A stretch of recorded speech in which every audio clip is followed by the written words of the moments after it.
What is up, fight fans? I am Jason Burgos for Sherdog.com, and I'm happy to be joined by someone that I am bonded with by sharing the best name in human history, and that is Jason, of course. But aside from the awesomeness of his name, he is a legit influencer in this MMA game that we love. As the CEO and founder of Iridium Sports Agency, he represents an ever-growing horde of talented fighters like Chen Sung Jung, Henry Corrales, Chito Vera, who I just got scheduled to talk to next week, James Krause, just to name a few. That man is the emperor of the MMA management Darkside. He is Jason House. Jason, thanks for giving me some time tonight, man. Thank you. That might have been the best entrance I've ever had. Wow, Or intro. wow. Thank you, and you're welcome. No, I have a whole bunch of questions for you now. A manager, especially a successful one like yourself, has the pulse, of an industry. And I asked a similar question to a fellow colleague of yours, and Alex Davis, a well-known manager too. But do you feel right now that the MMA industry is as strong as it's ever been? The UFC is doing big things on ESPN across the world. Bellator is pretty well established now. One Championship, PFL are offering fighters really good opportunities at money making. And around the world, promotions like Combate Americas, ACB, KSW, Jungle Fight, Fight Nights Global are doing some really good things in different parts of the world that really need that MMA attention. Is the industry really strong now, and have you seen proof of it even in your own business?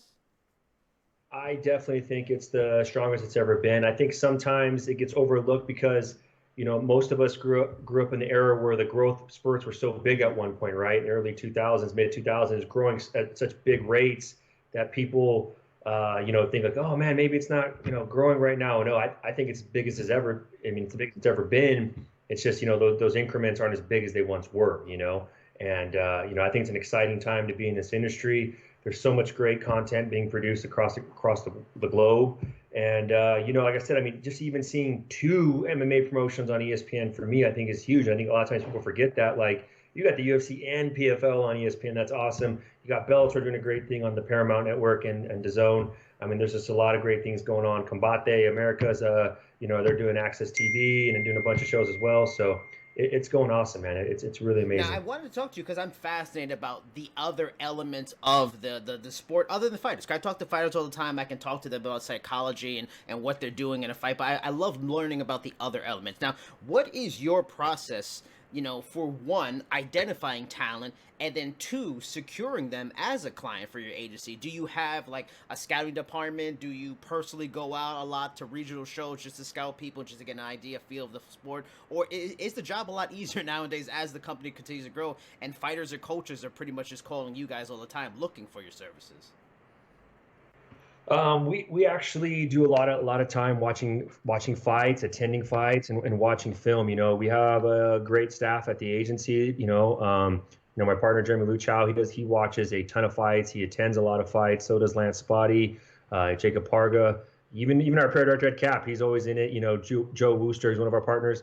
We're always watching film, always attending fights, and one, looking for how they perform inside the cage, but more importantly, how they act outside the cage. That's a very important piece. The culture of our agency is first and foremost, and that really comes down to choosing the right people that are going to fit our team and fit what we're about. I was laughing because I was at Saboba Casino for WFC fights the weekend before, and then this past weekend you're in Vegas for a McGregor card. And that's the job, right? One weekend you'll get at a great regional promotion, and the next weekend you're going to be at one of the hugest cards. I think T-Mobile's done, right? It's top two or top three, and that's the beauty of the sport, right? You can be on Indian Reservation one minute, you can be in Las Vegas the next, and the joy is always there for us. Anytime you're able to attend fights, to scout talent, and watch MMA, you're going to learn and you're going to grow, and it definitely, it's a great process being able to watch fighters in their journey in the sport. That's something that I think our agency really truly loves and And I enjoys. mean, of course, your business is finding talent, bringing them in. But without Yeah. growth, you can continue to grow. Is there also an element that is important to you in terms of scouting talent for the other side, for the administration segment of your company? And are you always looking for new people that can really help Iridium go to a whole other level all the time too?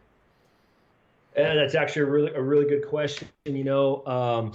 I've been in this industry for over 10 years now, and I've found about 5 people that really gelled, and Wow. I'm very blessed for that. I mean, we have Jeremy Lukow, we have Joe Wooster, Lance Spotty, Ed Cap, and Jacob Harga, and they all have their roles in this agency, and I'm very blessed. I think, you're only as good as your team, right? You're only as good as the people you Yep. surround yourself with. You are the 5 people you hang out with the most, or spend the most time with, I should say.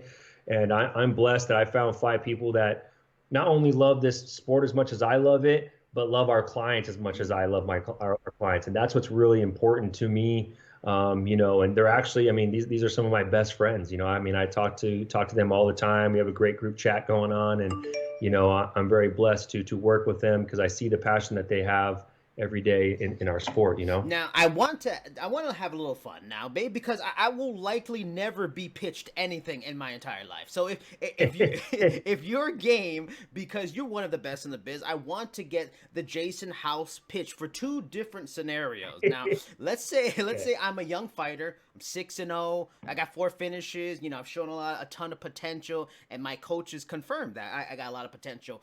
What do you say to that athlete, male or female, to make them realize, one, they need management, they need an agency, they need agents, and 2, specifically, why Iridium? I believe I'll answer the first part of that question. The first part of that question is you need management um, early on in your career to kind of guide and navigate you through the regional scene in MMA. I've seen a lot of times where young up and coming fighters have taken losses or the wrong opportunities early in their career because they're pressing, right? They want to get to where they want to go very fast, and they're struggling to get there. And I think a lot of times that has to do with the fact that they're being reactive, not proactive, in the sense that you don't have someone who's proactively pushing your name to these regional shows to get you the right opportunities. You're kind of reacting to you're being contacted by, right? So you're kind of filling a hole instead of uh, being the A side, for lack of a better term.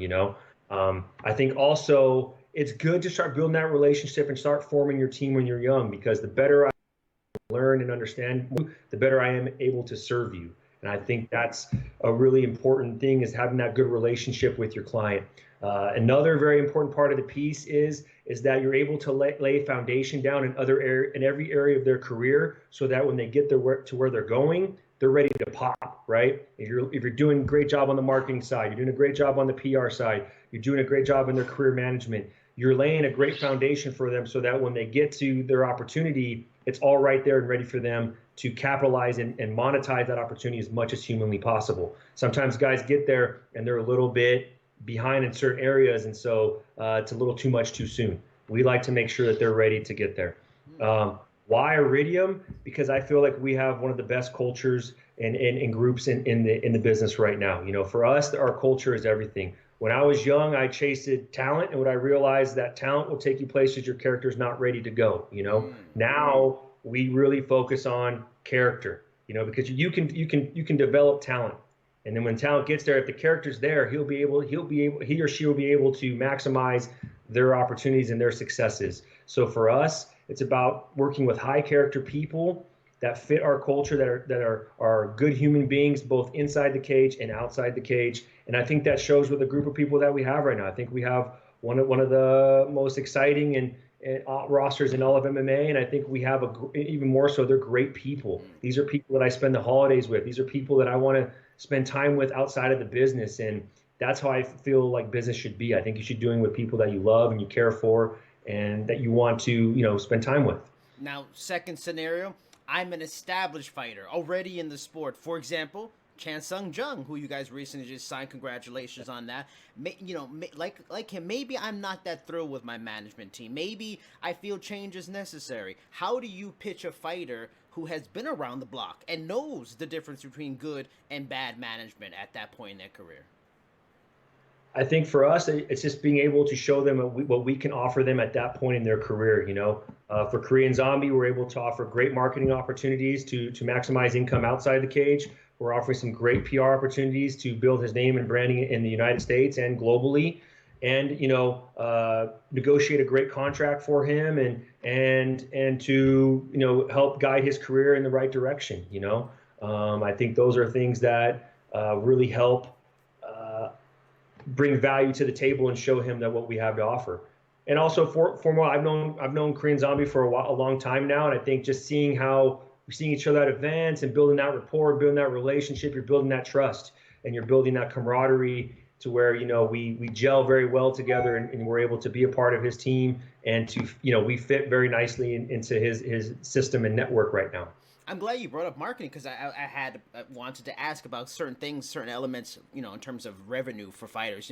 How has the industry changed during your time in it in terms of the revenue sources for fighters? Have you been, I've been told sponsorships and that kind of market is very minimal now, especially in a post UFC Reebok deal world. Have fighter incomes in your experience shifted a lot from making money in a lot of different ways to primarily it being just fight purses now, where that's the main source of income?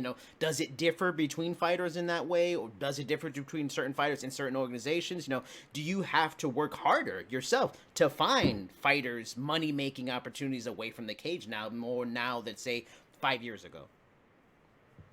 I believe the market has just changed. I don't think it's, worse. I actually think it's maybe better in some aspects. I think the market has just changed in the sense that before you were selling advertisements on a fighter's pair of shorts, right? You were selling in marketing space for an event to which you knew a lot of eyeballs were going to be viewing.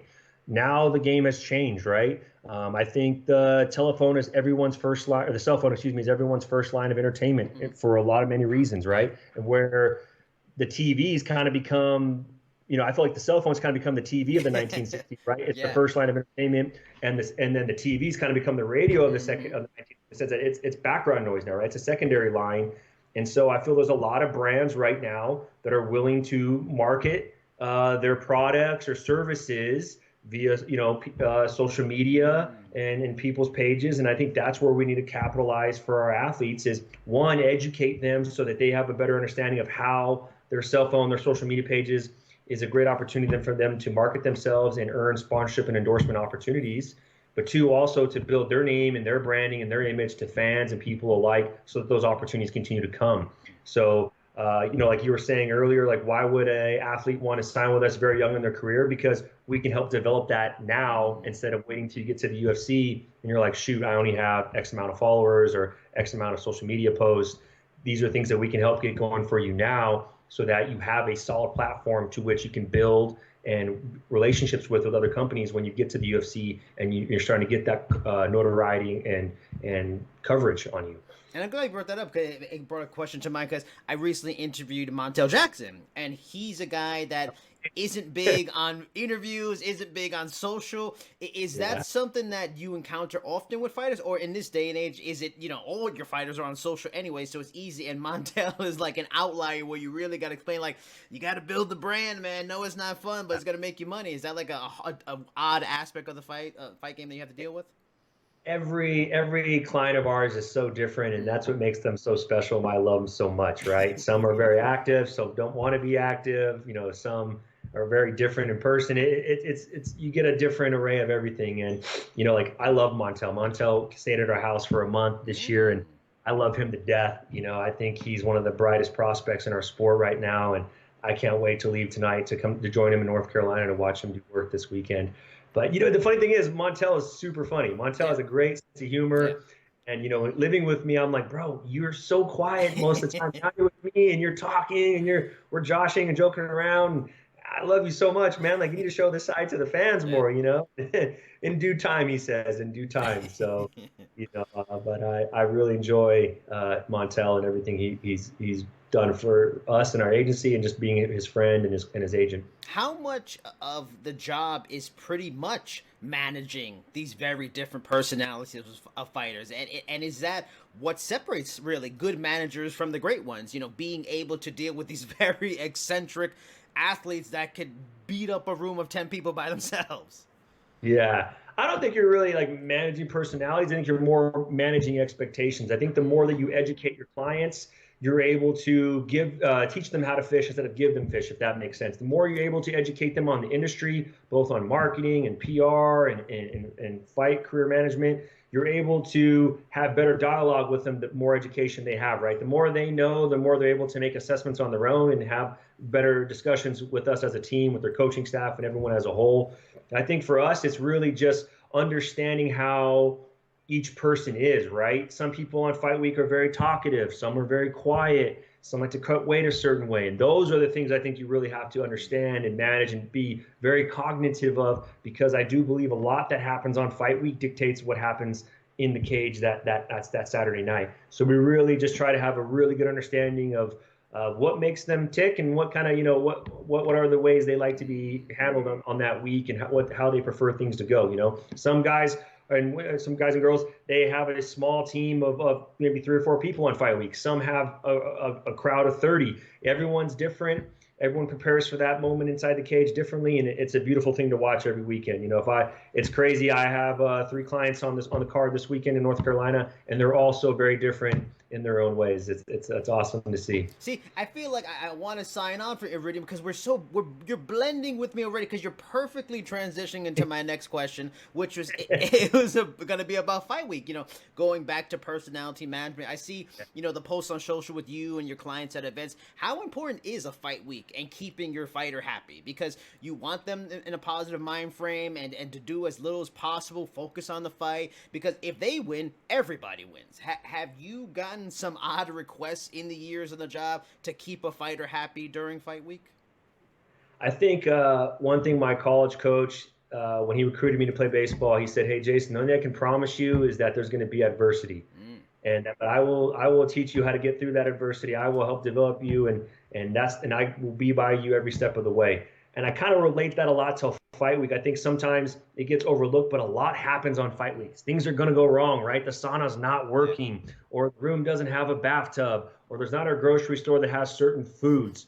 So I think a lot of times you have to be at fight week to help assist in these things that may seem very trivial, but they're very important and they keep things going, right? So he or she is not putting energy into other areas. They're strictly focused on the task at hand, which is what I have to do inside the cage on Saturday night and also making weight on Friday, right? And so those are the things that I really try to focus on. Some fight weeks are very smooth. I was joking with my wife, one fight week, it was like, man, things are going really great. This is awesome. And then it all took a year, like I should have spoke too soon. I should have knocked on wood, You never know. And I think sometimes too, it's really good to be there just to have that camaraderie with them, right? You're cutting weight, you're having fun, you're eating meals with them. And, if the biggest worry in our life is that we get to be in a cage fight on Saturday night, man, our life is pretty fucking good, right? I mean, that's the gist of it, right? If you keep things in perspective for them and you keep perspective on this is what we've worked so hard for, this is our dreams coming into fruition, man, it's a great moment. I mean, I honestly, people, they tease me for saying this, but I feel like it's Christmas every week.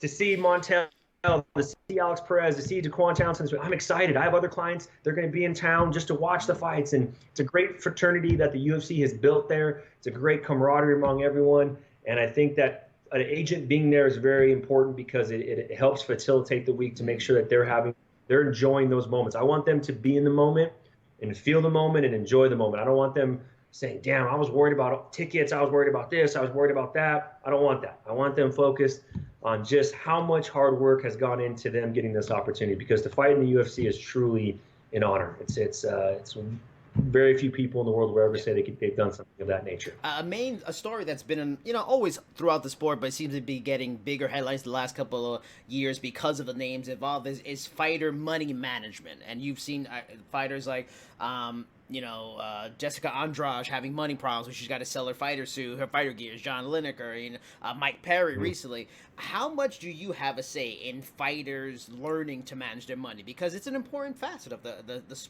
pro athlete's career. Do you offer advice yourself? Do you point them in the direction of financial advisors you know and trust? Do you prefer to be more hands-off because they are grown adults and need to handle themselves? Or is it kind of a mix of all of those elements? I really believe that one of the best things I always try and tell our athletes is I know what I don't know, in the sense that I have hired a financial advisor to guide me, to ensure that I will be very successful later on in my life when I want to sail off into the sunset with my wife. And so what we try to do is to educate. I try to speak with accountants and financial advisors as much as possible, get as much education as possible, and to bring that education to them. and just say, hey, these are some people that I've worked with. They've done right by me or by a few of our clients. I think these are some people you should talk to.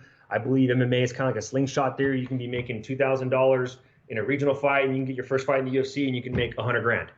And these are things that we have to be cognizant of. I do feel like, we have a great account that a lot of our athletes use that seems to be doing a very good job for them, that I'm very happy with. And, we have some financial advisors that our athletes use that I'm very happy with the work that they've done, that they've helped our athletes have a 1 year, 5 year, 10 year, and 20-year plan, which is, I think, the most important thing. Part of being a successful fighter is being in the moment. So that's something you have to be with them, is like, hey, let's sit here and talk. How can I help you?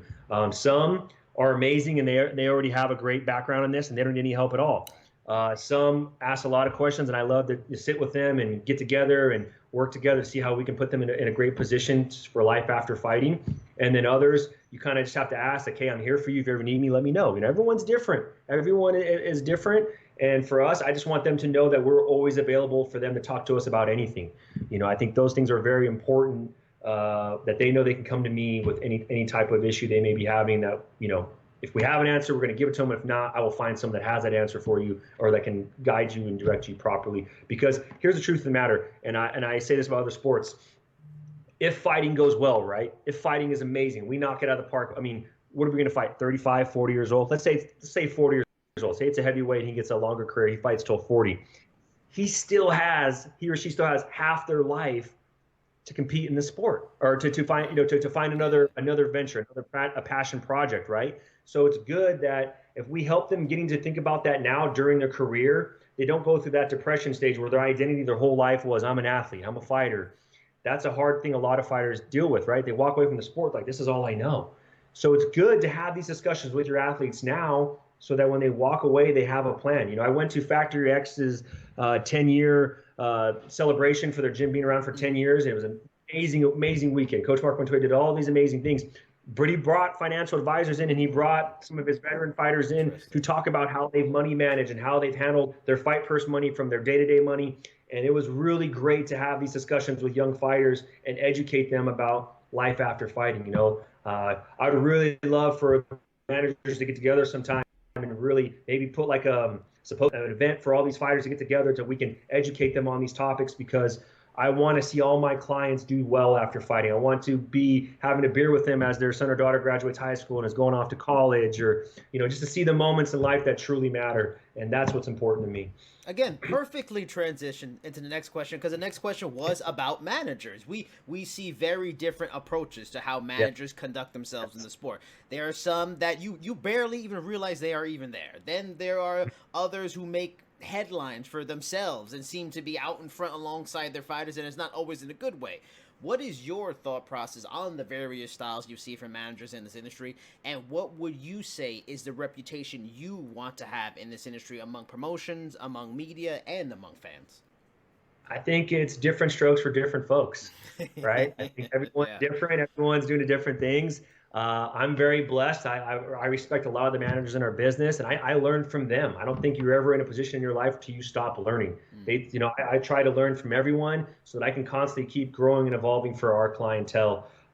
For me, what's important is, when my grandfather passed away, when I was in law school, he had a line out the door for people to pay their respects. And I think that was the most important thing to me, is they all want to take time to say kind words about my grandfather. So for me, what success would look like would be to have that line out the door at my funeral, to have people say that I was there to serve and to give to them, that I was a good friend, a good agent, a good voice for them, that I stood up for them, that I led them to the best of my abilities. I think that's what's most important. I truly believe we're put on this earth to serve and give to others, and that's why this job is so easy for me. I love helping others achieve their goals and dreams. As cheesy as that sounds, I know people say that.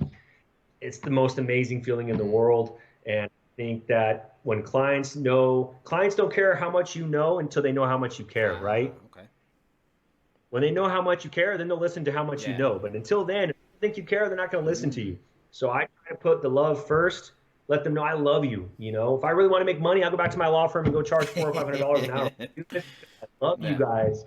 I'm so blessed to be a part of your careers, even a small part of it, it means the world to I me. follow the Iridium social accounts, and I enjoy seeing posts about new signings and fights coming up, and the very common hashtag of the dark side. I have to know what this secret Yeah. term means, how it started, what's the dark side? Can I be in the dark side? Who doesn't want to be in the Uh, dark side? it was something that my partner Jeremy started, right? Like we were starting to really gain some momentum in 2013, 2014, and we're this little agency that kind of grew up from California. So he used to joke around that we were the dark side, right? We were the little guys that could, and it kind of just grew from there. Like clients were sending me memes of come to the dark side. We have cookies.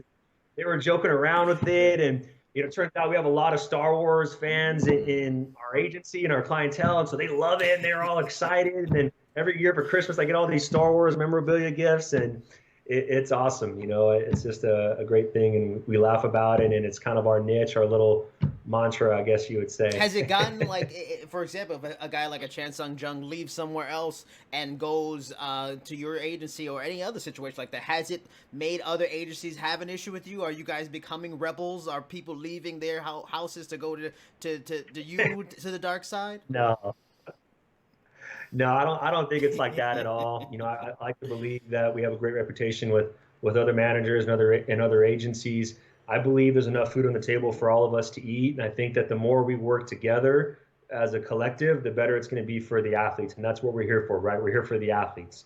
So for me, I'm blessed to be friends of a lot of managers, and I'm thankful for their insight, for their tutelage, for everything that we can learn from each other. I think when you think you know it all, that's the day things fall apart for you. And I'm lucky. So I'm not trying to poach anyone or steal anyone. You know what I mean? Korean Zombie was a free agent, and I was very, when that opportunity came, I was very excited. I've been a KZ fan for years, and it's been such a privilege to work with him. He's such an amazing guy, amazing family man. He's got a great family, and his coach Eddie Chaw, I think, is just doing amazing things for him right now. And I'm real excited. I think 2020 will be the year of the zombie. I'm sure many, coaches or trainers or maybe even teachers, they have that one student, that one fighter that really, maybe it was the beginning of a special moment in their career, in their life or whatever. They always remember. Is there a fighter for you in these years as running this agency, and the success has become that was the one. He was the guy that maybe really changed, or he was the one that really touched you and made you fall in love with it. Is there a favorite guy? Not to, you don't want to play favorites, but is that one guy that's like, oh man, that's my brother, man. That's where it all started. There's definitely not a favorite, but there is a couple that are part of the founding fabrics of our agency that I am forever dearful for. That I'm ever forever grateful for. LaRon Wilson was my first client. He believed in me when I was living at home, driving a Hyundai with 300,000 miles on it, and working at Outback Steakhouse post law school. He really gave me a shot, and not only did he give me a shot, but he went out and sold me to anyone that would listen. I'm forever indebted to him, forever grateful to him. What happened? Sorry. I'm forever indebted to him, and I'm grateful that he believed in me when I'm not sure I even believed in myself. maybe I was faking it till I made it at that point. And another one that comes to mind is just is Ruben Duran. He was my first athlete into the UFC, and we were just two young kids at our first UFC event, and it was some of the funnest times of my life. His second fight in the UFC, he got the bonus. He got submission of the night. We were so excited, we left without the check that night. They called us. They called us and said, "Hey, you got your check." We're like, "The check tonight?" So we drove around to valet, and they hand you the bonus check right then. I remember we were just sitting in the car, like, "Oh my gosh, like this is amazing! It's like the best. It's one of the funnest nights of my life." And I love Ruben to death. I'm forever indebted to him as well, because I truly believe you're the first athlete you put into the UFC. If they do very well, it shows the UFC that you're bringing talent. And he always threw down. He got after it, and it was such a fun time because we're pretty much the same age. We're just two young guys, not knowing what the hell we were doing at our first UFC event, but just having fun. And it was this is really great memories, and I'm thankful for them. And there's been so many important people in my journey in the sport, so many great clients that I'm thankful for. But those were the two first that I always try to give gratitude for, because they paved the way for today's athletes to get their opportunities and to get their moments.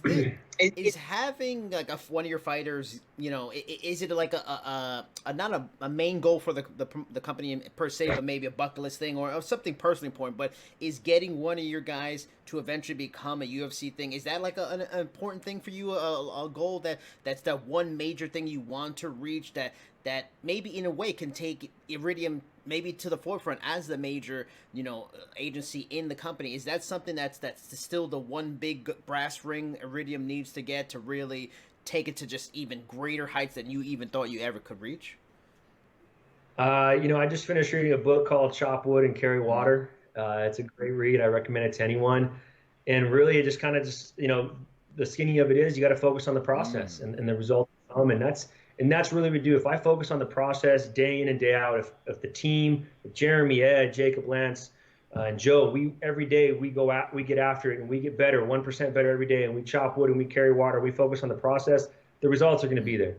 there. This agency was started in my parents' extra room in 2009, and Wow. look how far it's come in 10 years. Like, can you imagine where we're going to be in 10 Yeah. more years? For us, my focus is to look at every client individually and how I can service them and help them achieve their goals individually. If that occurs, the end game for the Iridium will be taken care of. I truly believe that. In the meantime, I love my team to death. I got the best team. They don't get enough Mm. credit at all. Ed, Jacob, Jeremy, Lance, and Joe are freaking amazing.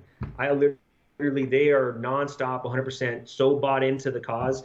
I mean, they'd give their left arm if it meant winning and getting a client's career, and I truly believe that. So I believe if we focus on the process, the results will take care of. I mean, of course, I want titles. Of course, I want the success that comes of the fighters doing well. But for me, I just stay focused on the moment and focus on the process. And if you keep doing that and you come up for air, you're like, wow, we've come pretty far. We've done some pretty amazing things. And I come from a small town in Diamond Bar. If you'd have told me I travel the world with my friends and going to these venues, I would have told you you're out of your mind. And I still like to take a moment and enjoy that. One of my favorite coaches in the world is PJ Fleck. He's a head coach of Minnesota football, and he gave a speech this year where he was talking about never overlook a win or never not enjoy a win. You got to always enjoy the win.